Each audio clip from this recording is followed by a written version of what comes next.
olimdan so'rabdilar. Bir kimsa tavba qilganida tavbasi qabul qilingan yo qilinmaganini bilish mumkinmi? Olim bunday javob beradi. Yo'q. Qabul qilingani yoki rad etilgani to'g'risida keskin bir hukm chiqarilishi mumkin emas. Lekin qabul etilganini ko'rsatuvchi ba'zi bir alomatlar bor.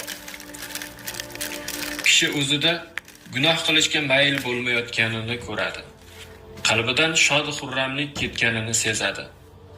Har narsada Allohni hozir va nozir holda topadi. To'g'ri va yaxshi axloqli kishilar bilan birga yuradi. O'zini yomon fe'lli odamlardan uzoq tutadi. Ochko'zlik qilmaydi. Oz bo'lsa ham halol yo'l bilan topilganiga qanoat qiladi. Haloldan topgan oz narsalari ko'ziga ko'p ko'rinadi. Qilgan xayrli